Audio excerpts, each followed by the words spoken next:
All right. So, we talked about a lot of ethical issues and so forth, and this sort of ties back to your first journal entry. Is ethics a part of the good life? So we got to kind of discuss the good life.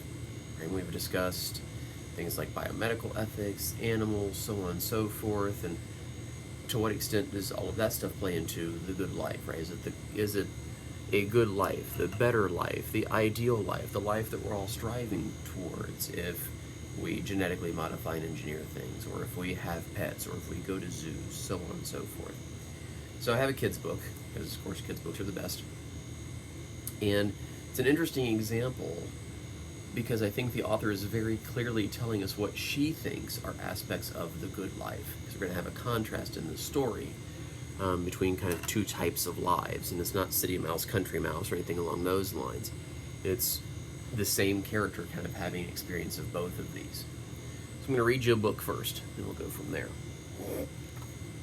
This is a weird combination of something like reading Rainbow or something with me reading you a book, and then I'm going to pause in between things, so it's like Dora the Explorer or something, like you're going to respond as you're watching the video.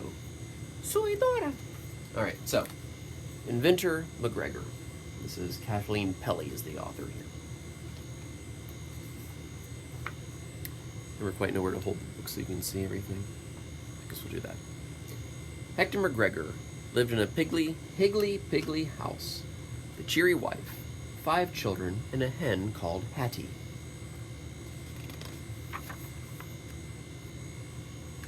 Mend it, McGregor, everyone called him, because he could mend most anything that needed mending, they said, from fishing rods and fairy wands to top hats and rubber ducks. Day after day, people brought him their squeaky skates, squiggly spoons, wobbly wagons, tangled kites, knotted yo-yos, headless dolls, and footless soldiers. With a blob of glue or a squirt of oil, with a tap of his hammer or a shimmy here and a shimmy there, Hector McGregor fixed whatever needed fixing and sent everyone on their way with a skip, a hop, and a hum. In between his gluing and oiling and hammering, Hector McGregor liked to stroll down the winding lane at the back of his house, where the bluebells grew and the smell of wet heather lingered long and sweet. There he sang a snippet of a song, or twirled a whirl of a fling, or sometimes he pulled out his palette and his easel to paint a picture. Then back to his work he went, with a heart that was both happy and full. And every night, before the shades were drawn, Hector McGregor nestled his fiddle beneath his chin and played a rousing reel or a sweeping strathspey, while all around the house, from pantry to parlor, his cheery wife, his 5 children, and his hen called Hattie whirled and whooshed and wheeshed. One day, Angus the postman stopped by to have his bag patched. That wee scoundrel of a Scotty down Loopy Lane is torn into tatters again, he grumbled. Dear me, said Hector McGregor, we need to stop that scallywag. Leave it to me. I'll think of something. The next day, Hector McGregor handed Angus a shiny new bag covered with all sorts of buttons, dangling cords, and flapping flaps. What's this? Asked Angus. It's a barking bag, said Hector McGregor. Whenever you see that Scotty, just push this button and flip this flap, and it'll set off a barking noise as loud as 100 wolfhounds. With his new bag slung over his shoulder, Angus the postman went on his way. By the end of the day, the whole town had heard the story of how the barking bag had sent the Scotty fleeing with his tail between his legs. Now everyone wanted Hector McGregor to concoct some thingamabob or thingamajig to make their world a little better or brighter.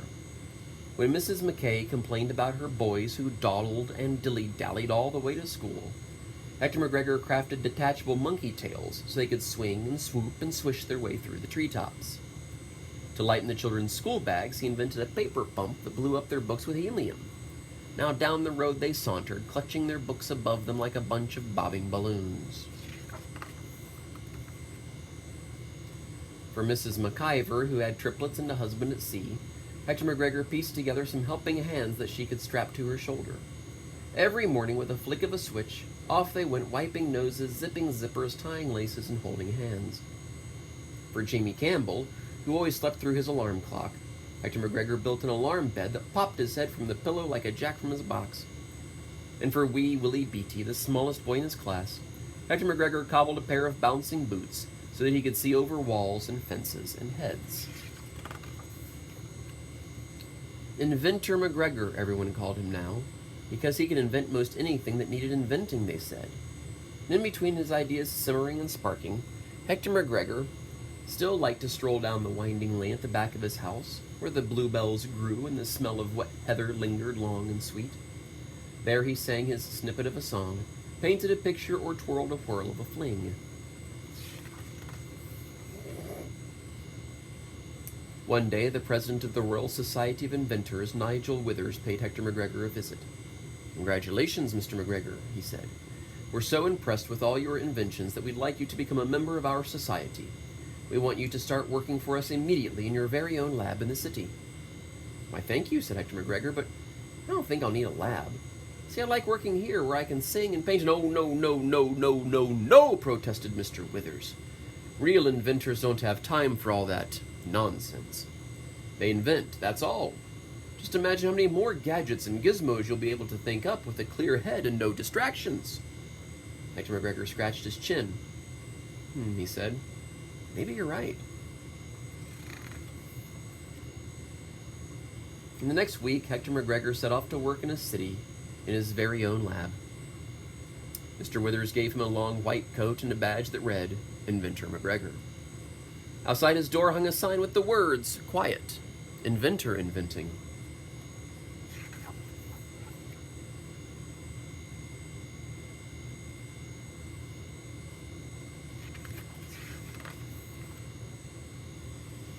All day, Hector McGregor sat at his drawing board in the lab thinking about what to invent. He thought, and he thought. So long did he think that by the time he arrived home at night, all his children were sound asleep in bed, and his cheery wife sat dozing by the fire with Hattie the hen in her lap.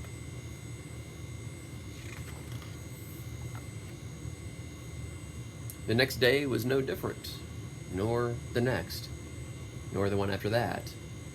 Day after day, week after week, Hector McGregor sat at his drawing board in the lab, staring out the window at the toy store across the street. He thought. But no matter how long or how hard he thought, no ideas came to him. Soon people stopped calling him Inventor McGregor. Whenever he walked down the street, the people whispered to one another, "It's sad. A mistake. Not a real inventor." Hector McGregor hung his head in shame. Whenever Mr. Withers popped his head around the door of the lab, Hector McGregor saw the frown in his eyes, and again he hung his head in shame.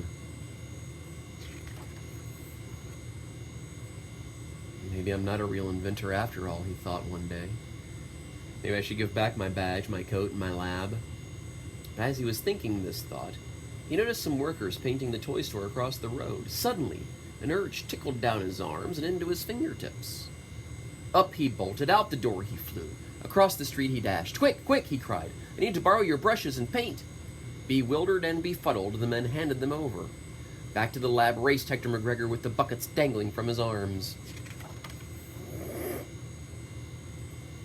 Clutching a brush in each hand, he began to slosh and swish the colors across the lab wall. Splish, splash, splash. First he painted a picture of his cheery wife sitting beneath the plum tree at the side of his house. Next came a picture of his 5 children paddling in the pond by the front gate. Finally, Hattie his hen appeared, pecking her corn at the bottom of the winding lane. Then Hector McGregor threw down his brushes and beamed at all the faces he loved splashed across the wall. With a hoot and a holler, he dashed out the door and flew down the street. "Where are you going?" Mr. Withers called after him. "Home. To my happy, happy home," called Hector McGregor. Back at his higgly-piggly house, Hector McGregor kissed his cheery wife, his 5 children, and his hen called Hattie. He strolled down the winding lane behind his house where the bluebells grew, and the smell of wet heather lingered long and sweet. There he sang a snippet of a song, he twirled a whirl of a fling, and he painted a picture of a marmalade cat curled up in the porch in a patch of sunlight. Then back to his inventing he went with a heart that was happy and full. Week after week, one more incredible invention after another spilled out of him. Peppermint pencils, doggy Wellingtons, jelly bean erasers, tartan grass, mufflers to warm noses, books that glowed in the dark. Inventor McGregor, everyone called him again, because he could invent most anything that needed inventing, they said, just as long as he could sing and paint and fiddle and fling and love all that he had to love. And every night, Inventor McGregor nestled his fiddle beneath his chin and played a rousing reel or a sweeping Strathspey, while all around the house, from pantry to parlor, his cheery wife, his 5 children, and his hen called Hattie whirled and whooshed and wheeshed. So, I'm just going to go by page so I don't leave anything out here. In the beginning, we're told Hector McGregor, and we'll notice the name changes as we go as well. In the beginning, he's Hector McGregor. So Hector lived in a higgly-piggly house. Okay. So probably shelter is one of the things that's necessary for the good, happy, fulfilled life. And we can also think about Maslow's hierarchy of basic needs here. Right at the very bottom we have things like water, food. Just above that, shelter. Right, if you don't know where your next meal's coming from, if you're having to sleep out in the rain, not by choice but by force, probably not the good life, not the life that we're striving for, not what we would consider to be ideal. And here somewhere is things like friends. At the top, self-actualization, which we talked about with regards to Aristotle and virtue ethics, happiness. Okay. So we begin, we've got shelter.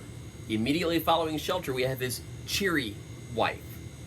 So this is not just wife. This is happy wife. Happy wife, happy life. Right? And this wife could then, also be husband, spouse, partner, significant other, fill in the blank, right? But another person that you're sharing life with. The good, the bad, the ugly, all of it, right? That when something good has happened, you have someone that you want to share that goodness with. Wow, this awesome thing that happened, share it with me. And when something awful has happened, somebody who's going to share that too, right? This is a spouse, this is a significant other, but notice, she's a cheery wife. Cheery wife, 5 children.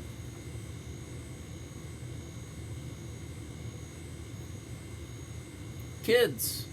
Statistics seem to indicate that as much as people complain about their kids, and they may be complaining about them more the past few weeks than previously, since they're with them most of the time now, most people are, that as much as they like to complain about them, people who have children are happier than people who do not. Interesting. And on this same page, at the very beginning of the book, we've got the higgly-piggly house, the cheery wife, the 5 children, and the hen called Hattie. Pets. So that's how this ties back to the animal ethics from last week. Statistically, again, people who have pets are happier than people who do not. Again, a point that my children and wife pointed out to me many times as we were discussing whether pet adoption/ownership is ethical or not. And statistics also indicate that petting a pet, typically a cat, dogs I'm not sure were included in the survey or not, but petting a cat for just 10 minutes a day has astronomical mental health benefits. And watching funny cat videos has a similar effect as well. Pets. I mean, this hen called Hattie is his constant companion. The hen is with him when he gets the offer from Nigel Withers. The hen is everywhere with him. Now, as a public service announcement, I should let you know that if you do choose to have chickens and hens and so forth, do not kiss them. There were a lot of urban homesteaders a few years ago, right, who's growing their own and so on and so forth, and oh, wouldn't it be cool if we had our own fresh eggs and blah, blah, blah. These people were treating their chickens as if they were actual pets, and apparently some people kiss their dogs. I guess that's a thing. Seems weird to me, but whatever. So, that NPR had to come out Well, it was on NPR where I heard it was actually the CDC and so forth, and said, do not kiss your chickens because now you're spreading bird diseases. So don't kiss your chickens. All right. That's page. That was what we've got on page 1. Then immediately his name changes. He began as Hector. Now he's Mendit. And this is going to be an interesting thing to trace throughout the book as well. He begins as Hector, his given name presumably, becomes Mendit McGregor. Why? Because he can mend most anything that needs mending. There's an association between who he is and that which he does. He mends things, therefore his name should reflect that. He's now Mendit McGregor. He's not Hector anymore. We don't know him as Hector. Hector, who's that? Oh, you mean Mendit. And so there may be a connection between something like, I'll call it vocation.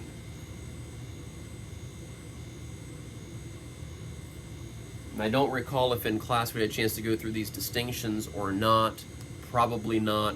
One of the things that I would have liked to have done would be draw a distinction between the words work, job, occupation, profession, vocation. And what's interesting, vocation comes from vocal, same root, which means a calling. So a calling out or a calling to. There's some type of a calling in vocation, which doesn't cover the rest of these. And so a vocation is a calling, which seems very high and mighty and, all of that. But what's interesting then is when we think about vocational schools, those are typically trades and skills which frequently in society get looked down upon. Welding or something along those lines. Oh, you just went to welding school, or oh, you just went to auto tech school, or you just did this, you just did that. Like it's lesser than somehow. But really, word-wise, etymologically, the vocation should actually be at the top. But anyway, profession then is that thing which you are a professional at. It's your profession, right? Occupation, the thing which occupies your time. Job, typically in the discussions that I have in class about this stuff, job is just the thing to pay the bills. That's just what you do to get money. You don't go to college to get a job. You go to college to become a professional or to engage in some type of higher paying occupation, right? That these are more lifelong goals. This is just to fill the time, to make the money, to go to school so you can get all these other things. Right? There's a lot more to be said there, but obviously we can't really have a discussion about that. But a lot of this too ties into things like purpose.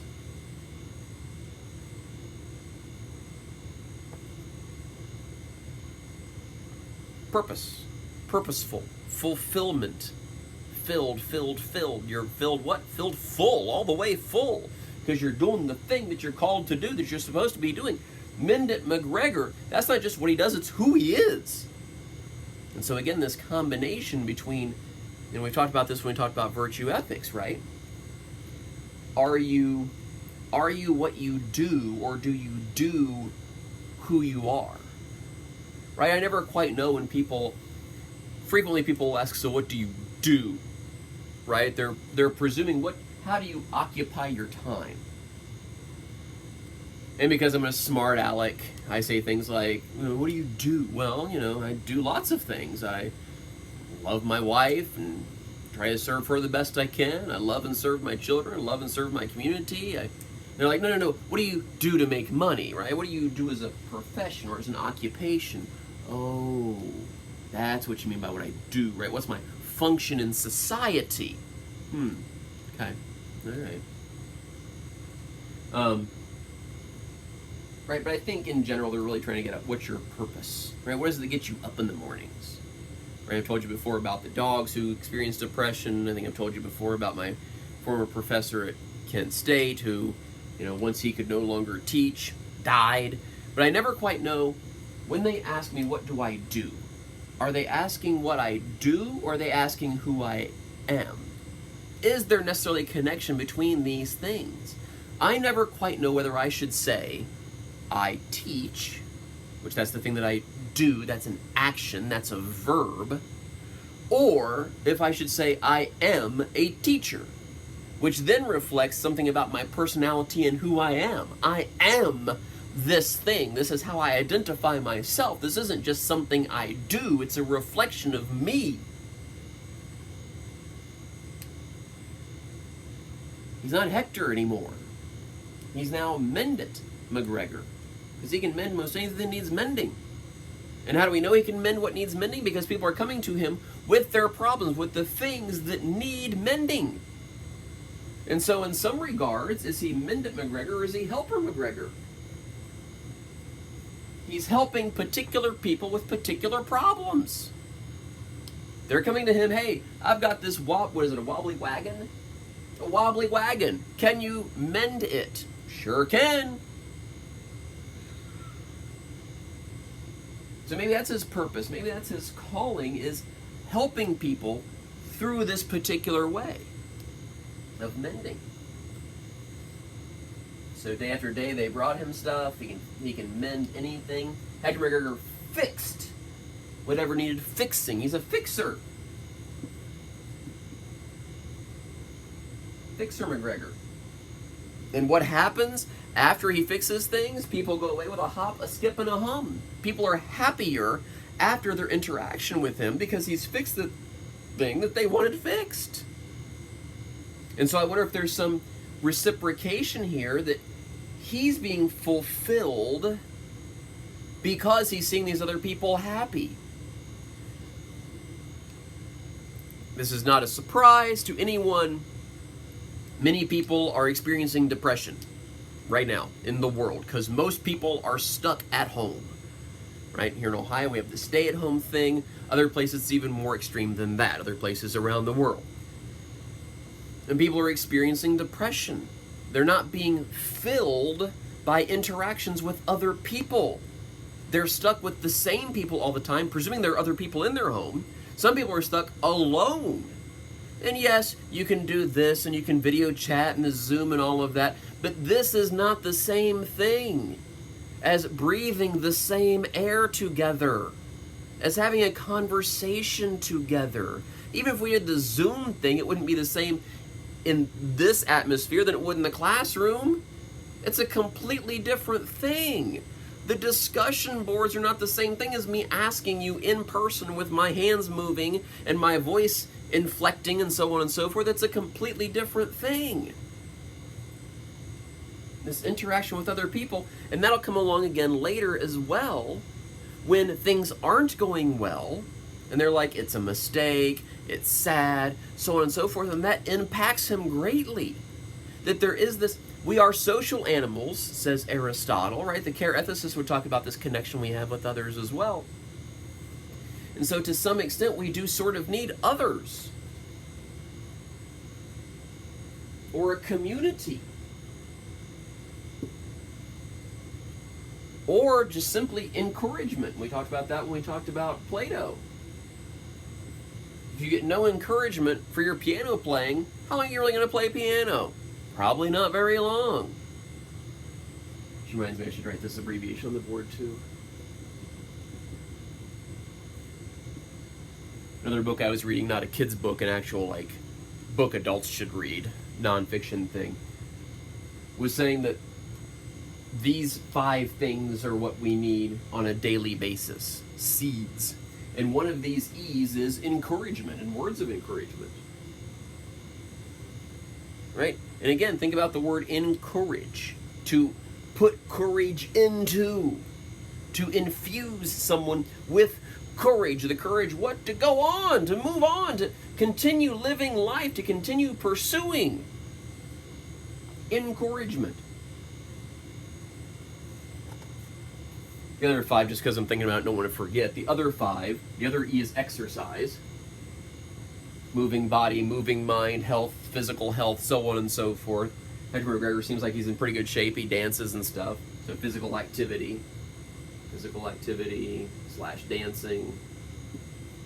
Of course, dancing is also tied to music. He's a musician. So perhaps some type of creative outlet. Emerson will talk about that as well. Ralph Waldo Emerson. creative outlets. And so perhaps this inventing thing is his creative outlet, although he also does the painting and he also does the music. So maybe he's artist McGregor. Right, maybe this is his way of telling a story. He's right when we go back to the personhood stuff and narrative creatures and so forth. And I do wonder to what extent the personhood stuff I talked about a couple of weeks ago matches up with this good life thing. Like, what does it mean to be full person? Is that really what this goal thing is? That's what full personhood looks like? I don't know, maybe. All right, so we've got exercise and words of encouragement. D is diet, so proper food. So it's not just food, it's food that actually nourishes the body, although I do wonder, does this also include the occasional bowl of ice cream? It's not good for you, it's not healthy, but it's doggone delicious. Ice cream is my favorite food. I don't love ice cream. I try to reserve the word love for very specific things. I don't love ice cream, but I greatly enjoy ice cream as my favorite food. There was a one-man show, Every Brilliant Thing is the name of it. It was on HBO, it was a special. And it's this gentleman whose mother attempted suicide multiple times. I may have already mentioned this, if so I apologize. I'm mentioning it again. Really good. It's only like an hour long. I highly suggest trying to find it. And so he was like 7 or 8 when his mother first attempted suicide. And he thought, man, she must be so sad. She just can't find joy in life. If I could come up with a list of all of the awesome things, he's British, so brilliant things, in life, then she won't want to commit suicide anymore. And number 1 on the list, ice cream. Yeah, ice cream's awesome. Okay. You can even get a degree in ice cream, by the way, from, I believe it's Penn State. But anyway, I digress, as usual. So D is diet. S is sunshine. So nature, getting outside, which is all over Inventor McGregor, too. Nature. The smell of wet heather lingering long and sweet, and the bluebells and all of that stuff. He's outside when he's doing a bunch of his painting and his dancing and his inventing and all of that. Oh, and the other one's sleep, which we've talked about before as well. Right? When you're super tired, you can't make a good decision. You need sleep. You need a good amount of it, and you need it to be good, restful sleep. So I wonder if at some point with Inventor McGregor we're going to get to some type of balance thing here. We'll talk about that in a little bit. Okay. And he's dancing with his family here, right? They're having a good old time. He's doing some painting out in nature. Stroll down the winding lane at the back of his house. The bluebells grew. The smell of wet heather lingered long and sweet. So the nature stuff. Right, then back to his work he went. Every night then, before going to bed, before the shades are drawn, they have a dance party. How cool is that? Right? Dancing is fun. Dancing's nice. Dancing's good. Dance good.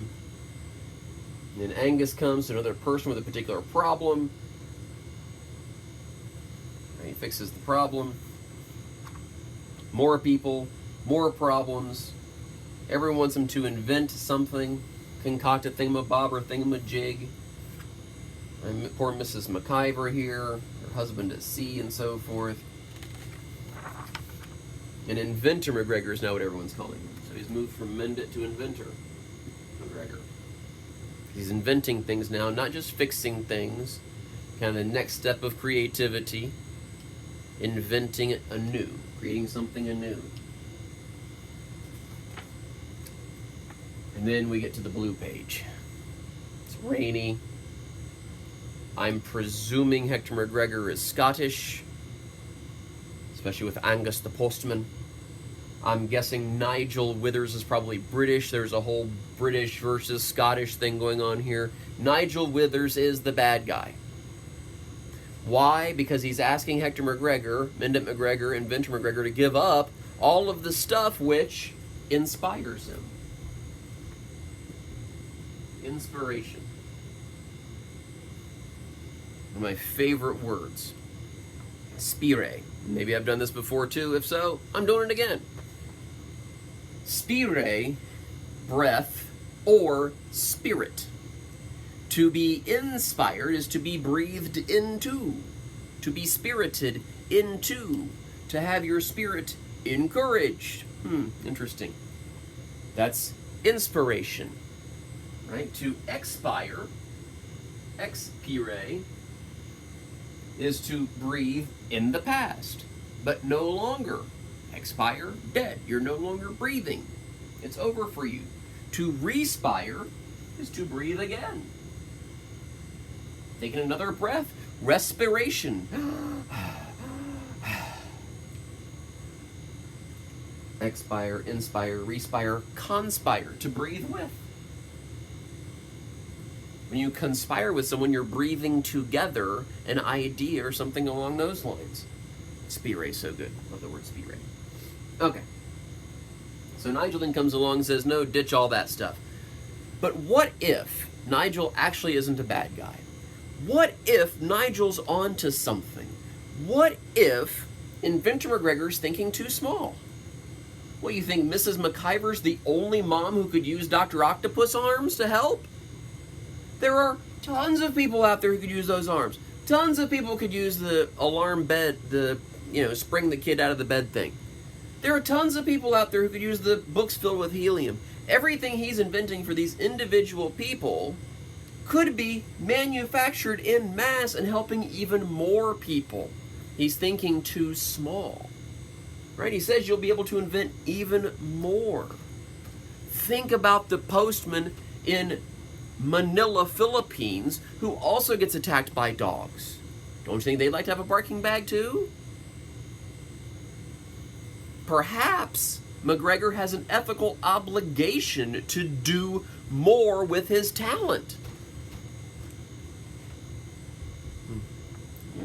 That's not where this story goes, but that is something to consider. Right? If you have a talent, if you have an ability, Kant, of course, says you have an ethical obligation, a duty to cultivate that talent. Does that cultivation look like maximizing it then? Or can you cultivate that talent just for yourself? Like, I'm really good at playing saxophone, I'll just play in my own room all by myself. Or must you, ethically, are you obligated, do you have a responsibility to share this talent and ability with others? And maybe more others and more others. If we're doing utilitarian calculus here, and Nigel's British, John Stuart Mill was British. I know I'm reading a lot into it. Just go with me here, all right? Because it fits.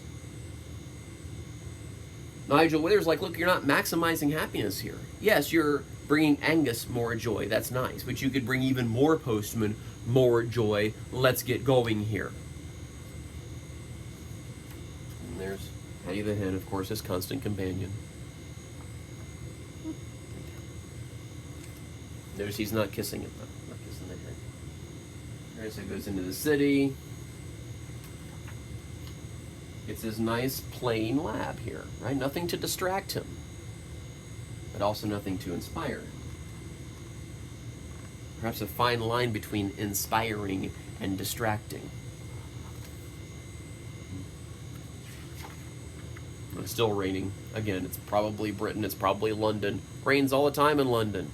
London and Seattle, it rains all the time. What, 300 out of the 365 days? It's crazy. It's not a coincidence that, Alice in Chains, Soundgarden, Nirvana, the whole grunge movement came out of rainy, depressing Seattle. So did Starbucks. If it's raining outside, what are you going to do? Sit inside and drink coffee. All right. It's getting a bit late as I'm recording this, so I'm even more, me. All right, so he's got nothing to inspire him. He's got no particular problems to solve. So maybe he's a problem solver, fixer.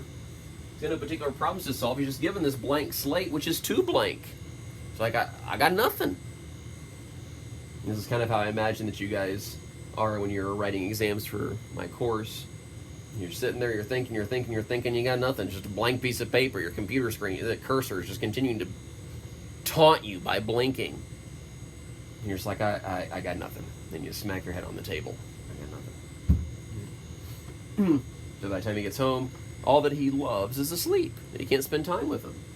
Or time with loved ones, perhaps. Although perhaps in moderation and balance, right? As some of you may be finding out now. Loved ones are great. Loved ones all of the time, maybe not so great. Next day was no different, nor the next. His drawing board, no matter how long he thought, nothing came to him. Right? And then again, this connection with community. He's not being encouraged, he's instead being discouraged. Hector McGregor then, so notice he's Hector again now, not Inventor McGregor. We've reverted back. Hector McGregor hung his head in shame. Whenever Mr. Withers popped his head around the door of the lab, Hector McGregor saw the frown in his eyes, and again he hung his head in shame. He knows he's disappointing Nigel, which then just makes the whole thing worse.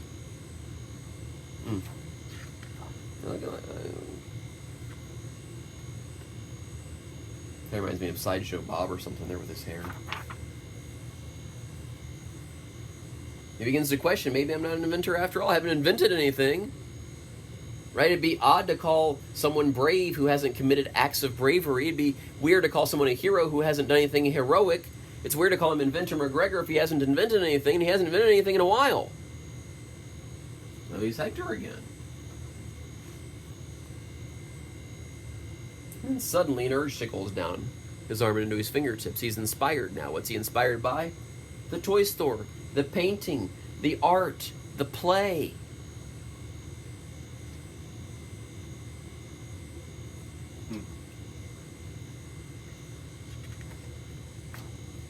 And he turns his blank office into, or not office, lab, into not a blank lab.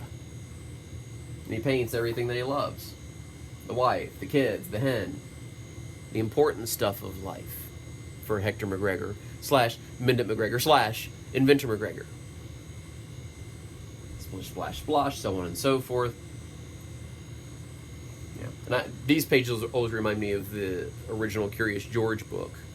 I'm pretty sure it's the first book. It's one of the early Curious George books where he sees people painting and then he gets inspired and he paints stuff on the walls that he shouldn't because he's always very curious and so on and so forth. I don't know if this is an allusion to that, but that's what I think of. Because clearly I've read way too many kids' books. So then he goes back home. Right?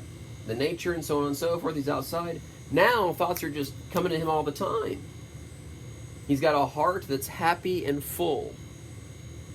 Week after week, one more incredible invention after another is spilled out of him. Now notice at this point he doesn't have particular problems he's solving. These things are just pouring out of him. He can't control it. He's Inventor McGregor again now. He's inventing things that don't really have problems to be solved. I don't know if there's a problem out there that can be solved by a peppermint pencil. Or by jelly bean erasers or tartan grass. Mufflers or worm noses, maybe. Books that glow in the dark, maybe. It's nice to read at night. He could invent most anything that needed inventing. It says, Inventor McGregor, everyone called him again. Because he can invent most anything that needed inventing. He's himself again.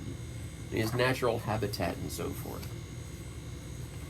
Now what's interesting is, what's never mentioned is something like money. But of course, in order to have the water and the food and the shelter, hopefully not the friends, though it depends on your friends, you need money. And in order to build these friendships, maybe you guys need to do stuff together. Sometimes doing stuff requires money. Yeah, you can go to a park, and that's free. That's great. But if you want to ride bikes, you need money to buy a bike. Or if you want to go to a museum, unless you go on Sundays to the Art Museum here in Columbus, in which case it's free on Sundays. Or to the conservatory, well, when the Art Museum's open. The conservatory, when it's open, it's free the first Sunday of every month. Right? So there are free and cheap alternatives, but you do still need money. Which is part of what's leading to a lot of the depressions. People don't have money either in the current state, right, where we are right now. So that's Kathleen Pelly. Right? These are all of the things that he has at his Higgly Piggly house when he's actually inspired, when he's making stuff and doing stuff, and all the stuff he doesn't have in the city, in the lab.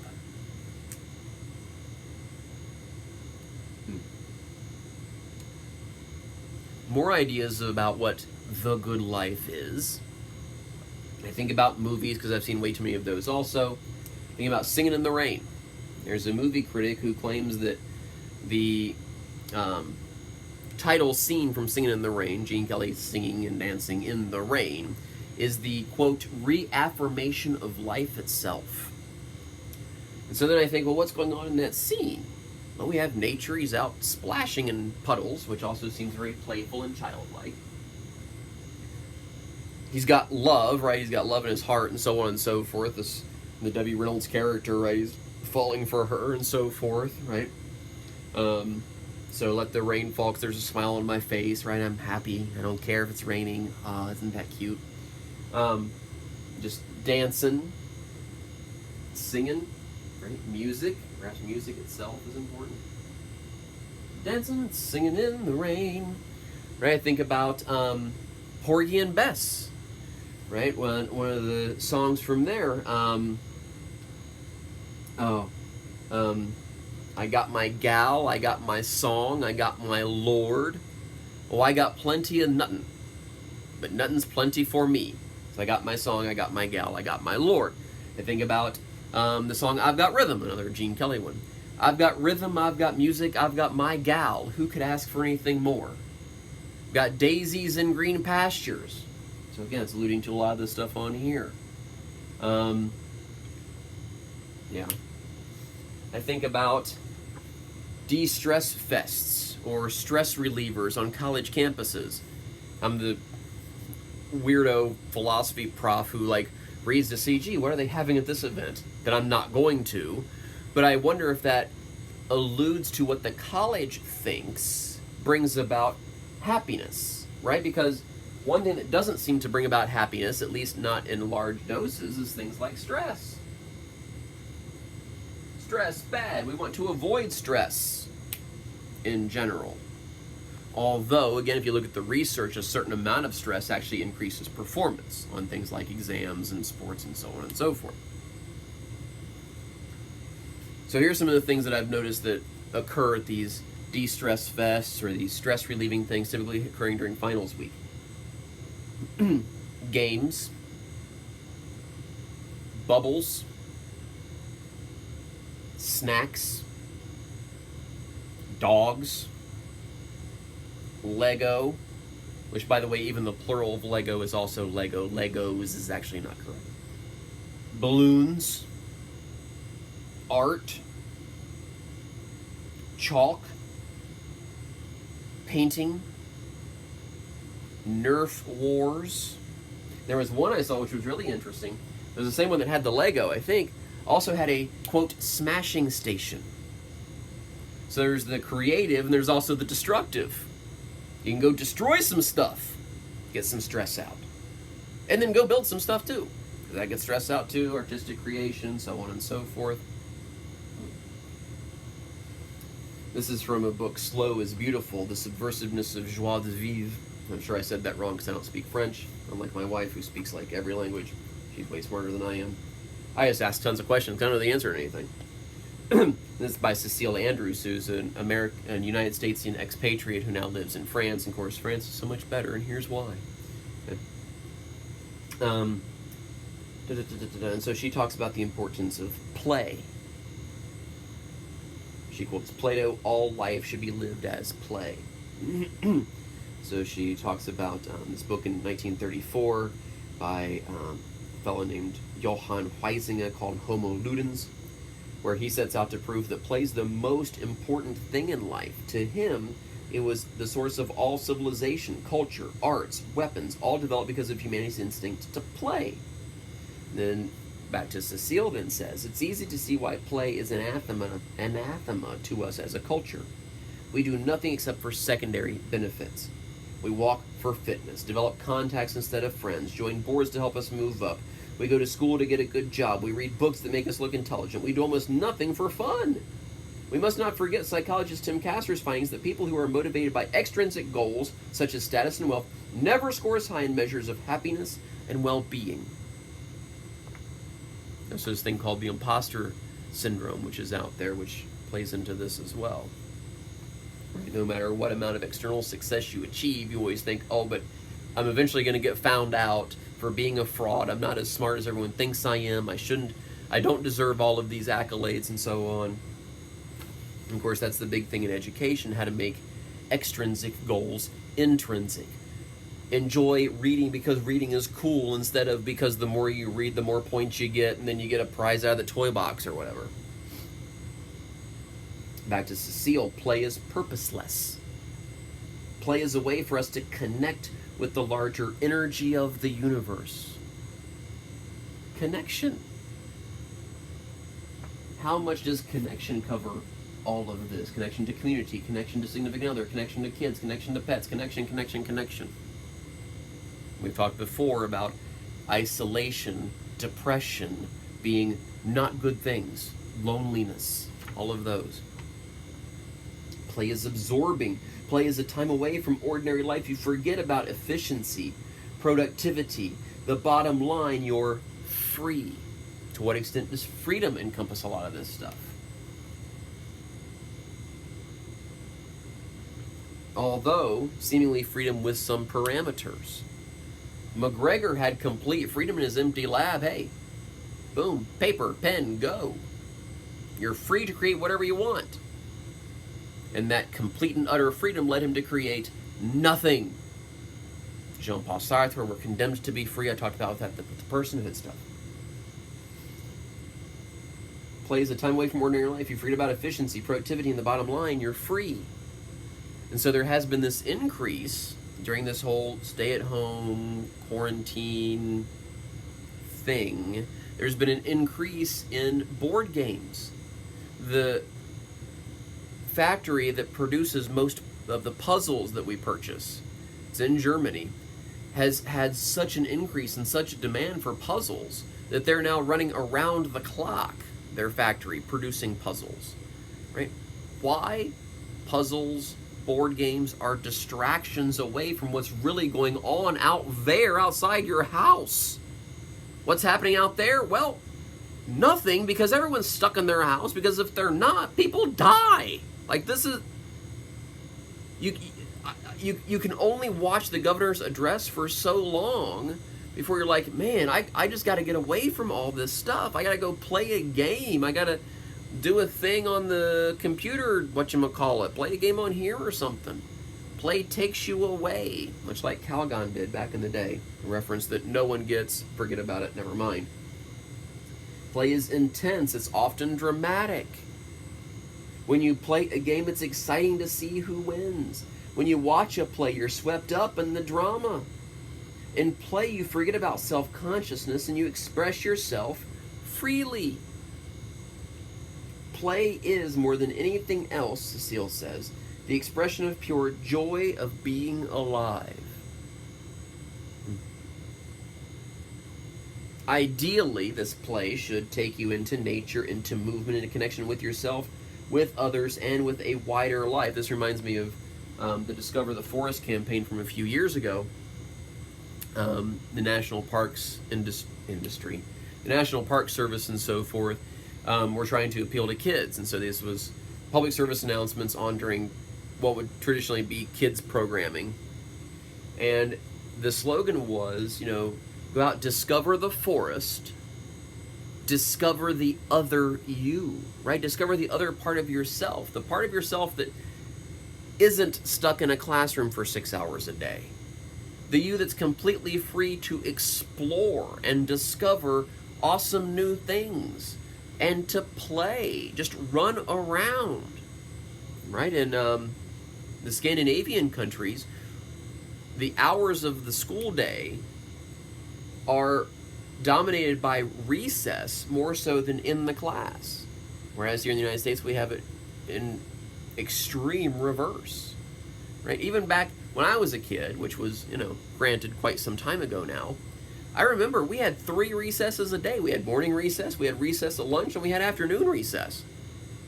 My kids now, my middle schooler gets 10 minutes of outside time. It's not even really recess. 10 minutes? What can you do in 10 minutes? Plus, you're a middle schooler. I mean, what? I don't know. Anyway. It's ethics of education stuff. All right. Play, then, should be an escape from life, from the realities of it. Now, this isn't forever and ever. This isn't hook yourself up to some type of experience machine and life will be grand. There's a balance here. A balance between stress and stress-free. A balance between things like work and play. A balance between doing some painting and doing some singing and inventing some stuff for people.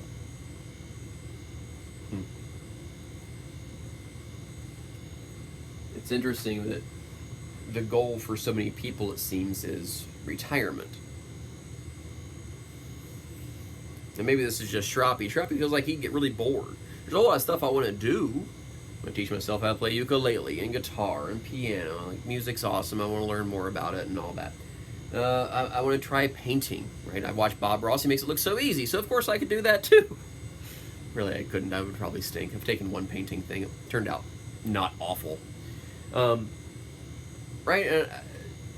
I want to travel. I want to do so many things.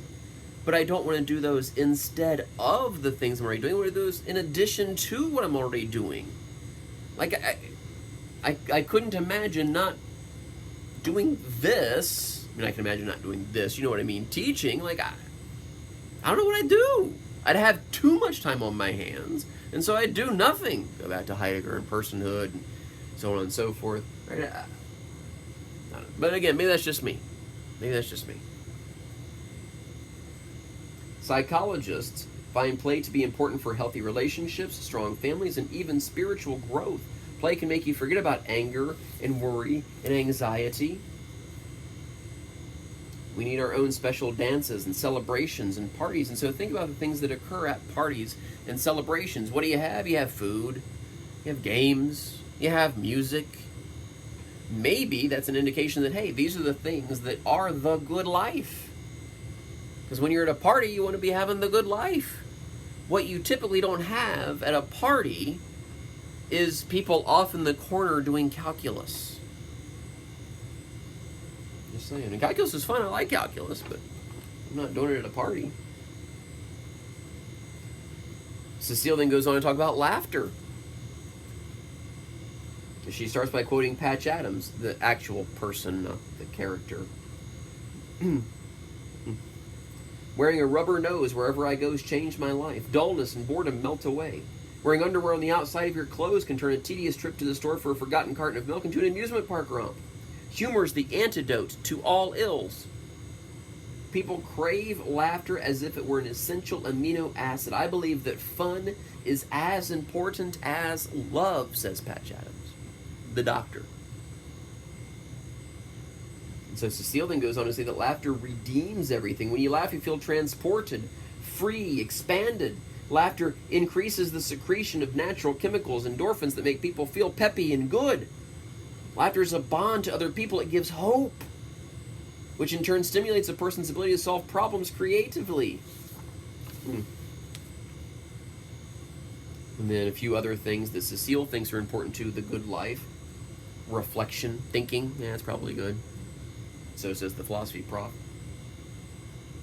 Leisure that connects you to life.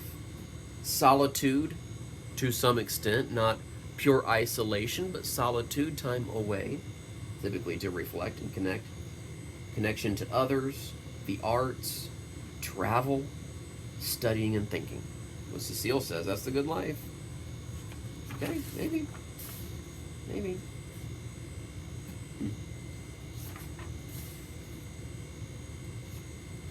So much other stuff in this book. This is good stuff.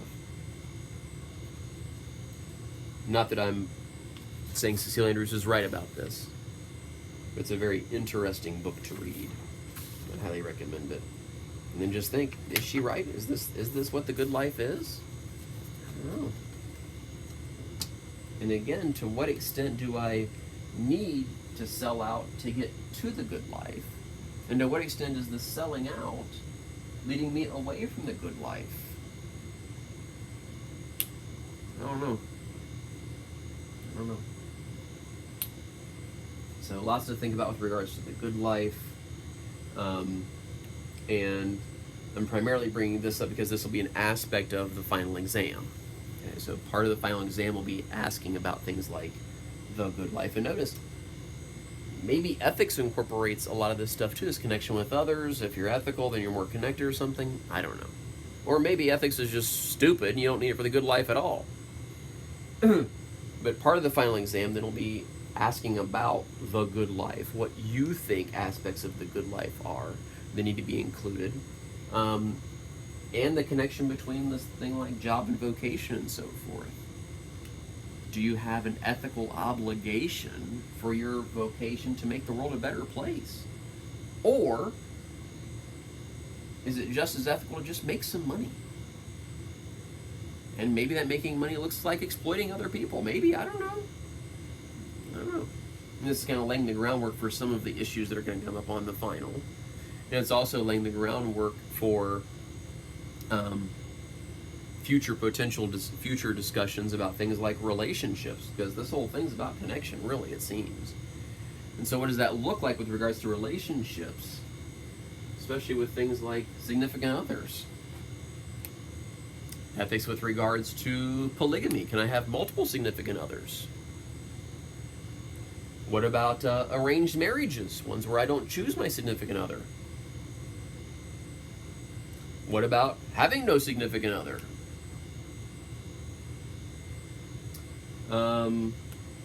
Yeah, so on and so forth. All right. Wow, that's nearly an hour. I've talked plenty. See you next time.